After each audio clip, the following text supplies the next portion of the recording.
परसों माननीय मुख्यमंत्री जी ने भी बहुत विस्तार से करीब 1 घंटा 40 मिनट कुंभ के आयोजन का व्याख्यान किया। मान्यवर, हमारा आलोचना करना ही एकमात्र मकसद नहीं है, हम विपक्ष की भूमिका में हैं, इसलिए सुझाव देना और आपकी कमियों को अंकित करना हमारी जिम्मेदारी है। माननीय से आपसे कहना चाहता हूं कि आप लोगों के अनुसार करीब 55 करोड़ श्रद्धालुओं ने पावन त्रिवेणी पर आस्था की डुबकी लगाई।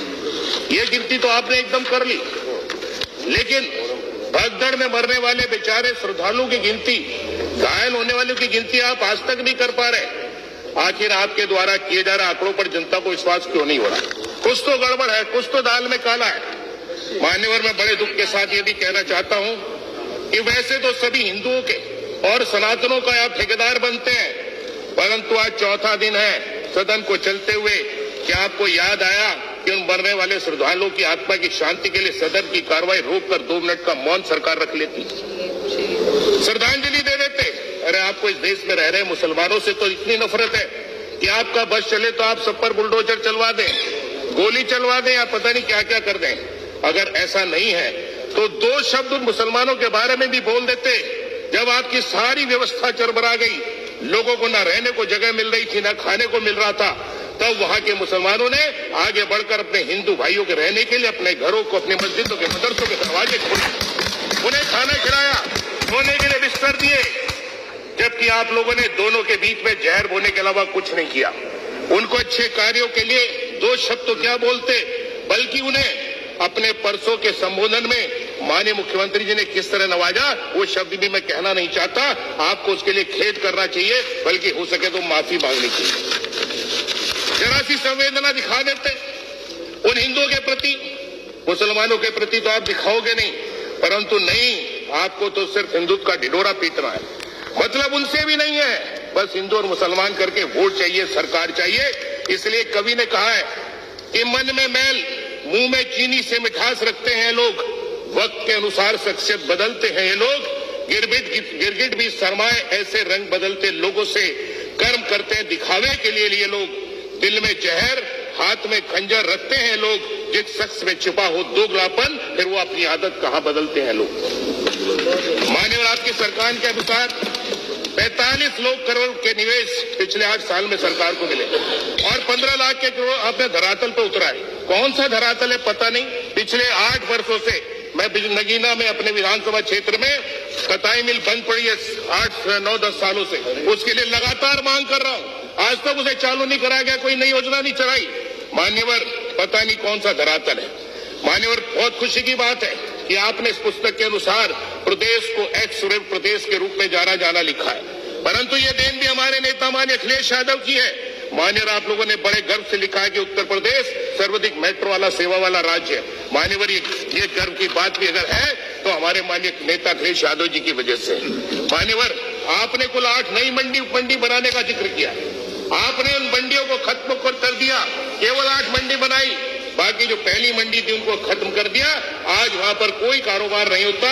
आज बिचौलियों के माध्यम से धान खरीद होती है, गेहूं खरीद होती है।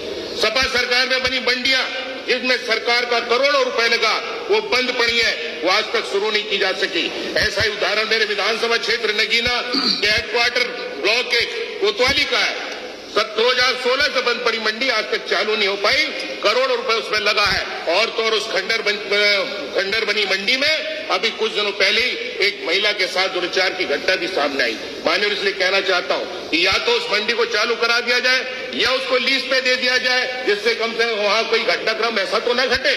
माननीय, बहुत बड़ा चढ़ाकर आपने दुग्ध उत्पादन का जिक्र किया, जबकि हकीकत यह है कि बड़े दुख के साथ मुझे कहना पड़ रहा है कि दुग्ध उत्पादन आपने खत्म कर दिया।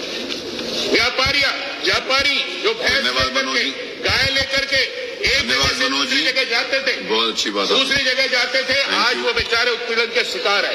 एक भैंस की लागत कम से कम 80,000 रुपए, कम गाय की 30,000 रुपए। पुलिस का उत्पीड़न, जो आप लोग, आपकी पुलिस उत्पीड़न पशु कुर्ता अधिनियम के तहत करती है और उनसे हजारों रुपए वसूलती है, क्योंकि ये कारोबार करने वाले। धन्यवाद। कैलाश राजपूत, इसलिए आज उस कारोबार पर श्री कैलाश राजपूत, चलिए आप, चलिए धन्यवाद ना देखिए, अरे जल्दी तो बन नहीं 6-7 मिनट हो गए।